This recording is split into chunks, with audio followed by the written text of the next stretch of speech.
글쎄요. 어떻게 이런 일이 일어날 수가 있을까요? 최단비 변호사님. 네, 19일 저녁 10시경이었습니다. 네. 경남의 한 빌라였는데요. 이 30대 남성이 여자친구의 집에 찾아갔습니다. 네. 여자친구의 집에 찾아가서 그 집에 자고 있던 아버지를요, 여자친구의 아버지겠죠? 아버지를 흉기로 5차례나 찔러서 현장에서 살해를 한 사건인데요. 아휴. 놀라운 것은 이 현장에 이 피해자의 딸인 여자친구도 함께 있었고요. 아하. 그 아버지를 살해한 범행 다음 날 오전에 이 여자친구와 남자친구가 함께 아버지의 시신을 포대자루에 담아서 집 안에 유기한 끔찍한 범행입니다. 아니 그러면 최단비 변호사님 그 현장에 이 피해자의 딸도 현장에 있었단 얘기예요 지금 그러면? 굉장히 끔찍한 폐륜 범죄라고밖에 말씀을 드릴 수가 없는 게 살해하던 범행 당시에도 여자친구가 집에 있었어요. 그럼 본인의 아버지에 대한 남자친구의 범행이면 이것을 말려야 했는데 일단 말리는 것이 없었습니다.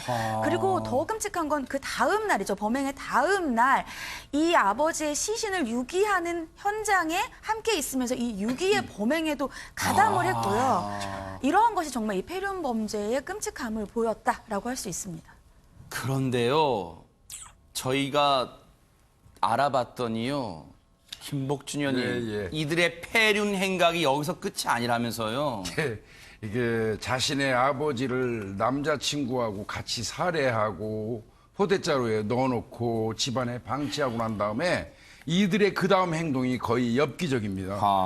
일반적으로 뭐 도주하거나 이 전전긍긍하는 게 사람의 도리잖아요. 아닙니다. 이 사람들은 식당에 가서 자연스럽게 둘이 밥 먹고 지금 CCTV 찍힌 모습이네요. 네. 인근 오락실에 가서 둘이 게임을 했어요. 그러면서 평소처럼 지냈다는 겁니다. 그러니까 네.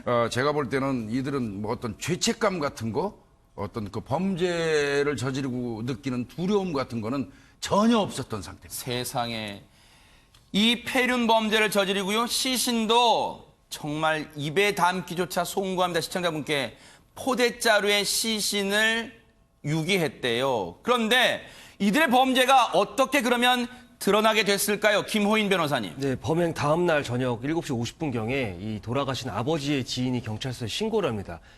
내 지인인데 연락이 되지 않는다. 그래서 경찰관이 현장에 출동을 했고요.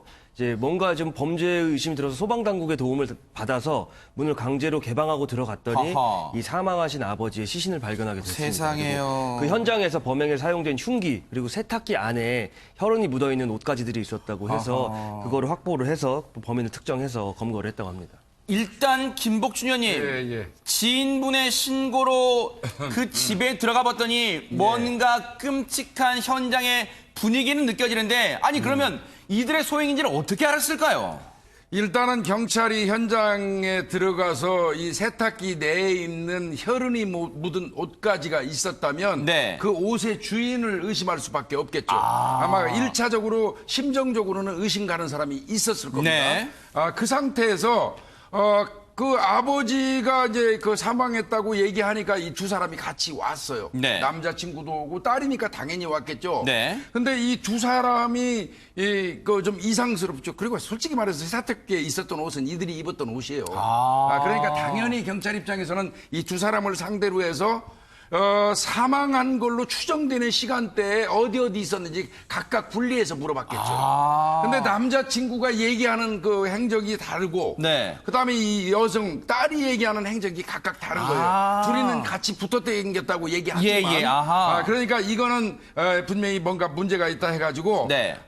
이제 그 추궁하기 시작했고 그 와중에. 네. 남자친구가 현재 입고 있는 외투, 네. 그 아마 안쪽에 있는 옷은 벗었던 것 같고요. 네. 외투에서 혈흔이 묻어 있는 걸 발견하게 됩니다. 그래서 결국 추궁해가지고 자백을 받기에 이릅니다. 세상에 폐륜 범죄 뉴스파이터에서 여러 차례 전해드립니다만 이런 또 폐륜 범죄가 있을까 정말로 어처구니가 없습니다. 그런데 홍순빈 아나운서. 네. 입이 10개라도 할 말이 없을 이 사람들 경찰 조사에서 뭐라고 했습니까? 딸이 경찰 조사에서 이렇게 진술했습니다. 아버지가 남자친구를 무시해서 범행을 저질렀다. 이렇게 얘기를 했는데요. 이 남녀는 지난해 12월부터 교제를 해왔습니다. 네. 그런데 이 아버지가 남자친구가 지적장애 3급이기 때문에 결혼을 반대한다고 하자 이에 화난 이 남녀가 범행을 계획하고 저지르게 된 겁니다. 네. 그리고 나름대로 경찰 조사에서 나름대로 자기는 이유가 있었다는 취지로 얘기를 했나 봐요.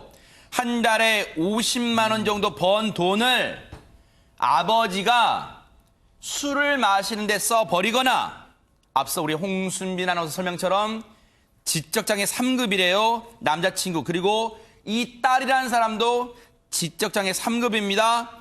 그 장애가 있는 남자친구를 무시했다고 일단 주장을 하고 있어요. 김동철 원장님, 아무리 그렇다 하더라도 남자친구를 무시한다 하더라도 어떻게 이런 일을 자기 아버지예요. 이 딸이 없던 입장에서 어떻게 그걸 방조할 수 있어요? 상당히 좀 마음이 아픈 사건인데요. 이제 저희들이 알아야 되는 게 지적장애 상급이라고 하는 얘기들이 이제 나오는데 지적장애 상급이라고 한다면 지적 기능의 평균 이하이고요. 그러니까 IQ 지능 지수가 사회 이제 성숙도 지수라고 얘기를 하는 네. 부분들이 50에서 70 사이에 있는 사람입니다. 아하. 자, 그렇다고 해서 이렇게 네. 지금 이 피의자들처럼 네. 어떤 범죄를 하거나 이렇지는 않습니다. 아하. 자, 그런데 제 생각에는 이런 끔찍한 범죄를 한 이유들이 보니까 오래전부터 아버지와의 갈등이 지속적이었던 것 같고요. 아하. 그리고 이 피해자의 어머니가 작년에 사망을 했다라고 얘기를 합니다. 그렇기 때문에 관리 보호해줄 사람이 없고 그리고 네. 또 스스로도 상당히 위축이 돼 있는 상황에서 본인이 번 돈을 아버지가 술 먹는데 다 쓰고 또 사랑하는 남자친구까지 자꾸 거부를 하다 보니까 네. 상당히 이제 불안감이 상당히 많아졌고 또 아버지에 대한 경계심 그리고 결국은 이런 범죄까지 저지르지 않았나 이렇게 생각이 됩니다. 아니 그러면 최단비 변호사님, 이 딸은 그러면 검거 이후에도 전혀 반성하거나 하는 기미가 없는 거예요? 이렇게 끔찍한 범행을 저지르고 검거한 이후에야 뒤늦게 현재 후회를 하고 있습니다. 세상에. 이 경찰 관계자에 따르면 이 딸이 아빠와 엄마에게 미안하다 이렇게 뒤늦은 후회를 하고 있어요. 아이고. 하지만 어머니는 지난해에 이미 돌아가신 상황이고요. 아버지는 이번 범행의 피해자이시고요. 이제는 뒤늦은 후회를 해봤자 그 누구에게도 자신의 마음을 전할 수 없는 정말 늦은 상황입니다. 김호인 변호사님, 사정이 딱하고 그런 걸 떠나서라도 이 범죄는 반드시 처벌을 받아야 되는 거 아닙니까, 지금? 네, 너무나 끔찍한 폐륜 범죄죠. 이제 우리가 일반 살인죄의 경우에는 5년 이상의 형에 처하게 되는데 이 경우는 존속살인이기 때문에 7년 이상의 형에 처해지는 범죄에 해당이 되고요. 그리고 범죄가 너무 끔찍하고 이제 그 혐의가 중대하기 때문에 이미 그 경찰에 구속영장을 신청을 했고요. 당연히 이건 법원에서 영장이 발부가 될 겁니다. 그리고 하나 좀 문제가 쟁점이 예상이 되는 게 이분들 아까 김동철 원장님 말씀해 주신 대로 사회화 지수 그리고 지능 지수가 50에서 70이라면 이 범죄의 잘못은 당연히 잘못한 거죠. 그것은 변론으로 해도 이 심신 미약이 분명히 또 문제가 될 수가 있어요. 우리가 다만 이 건에 있어서는 보통 일반인들이 범죄를 저지르고 하는 단골 레파토리 차원은 아니고 진짜 이거는 그 수사기관과 법 재판부에서 실제로 심신미약에 해당하는지는 분명히 판단이 돼야 될 사건인 것 같습니다. 네. 김복준 의원님, 예. 물론 이 사연을 접하시고 네. 시청자분들 중에는 안타까움에 혀를 끌끌 차시는 분도 계실 수도 있어요. 네. 하지만 이 부분은 정말로 폐륜 범죄라는 부분에 대해서는요, 정말 우리가 용서할 수는 없다는 생각도 들어요. 물론 사회화 지수 뭐 그런 것도 다 말씀해 주셨지만 어쨌든 피는 당긴다 그러잖아요. 어떻게 네. 자기 아버지한테 그것도 남자친구와 버젓이 결혼을 반대한다는 이유로 이렇게 범죄를 저지를 수 있을까 하는 생각이 아니 듭니다. 약간의 지능이 떨어진다고 해도 네. 자신의 남자친구하고 아버지를 비교해서 우선 좋은 남자친구를 그 아버지가 좀 반대한다 해가지고 아버지를 살해하는 이런 정도라면 이거는 제가 볼 때 어떤 정신지체 장애하고는 무관하게 네. 예, 충분히 처벌할 수 있다고 생각이 들고요. 네. 아까 말씀하신 것처럼 그 지적장애 3급이면 50에서 70인데요. 이 경우는 교육을 통해서 얼마든지 정상생활로 복귀할 수 있고 정상인하고 같이 살아갈 수 있는 수준이거든요. 네. 그래서 이 경우는 이 사람 같은 경우는 참작될 여지가 많지는 않을 걸로 보입니다. 네. 예. 요 방금 김복준 의원님 말씀 중에 그 단어만 좀 정정할게요. 이 일반인으로 좀 정정하겠습니다. 장애인에 대해서 비장애인으로 좀 정정을 하겠습니다. 그런 의미로 또 김복준 예, 의원님도 예, 예. 말씀하신 거니까 시청자 여러분들 혹시 조금 불편하셨다면 바로 양해를 좀 부탁을 드리겠습니다. 정말로 안타까운 그리고 하지만 분노가 치미는 또 그런 사건이었습니다.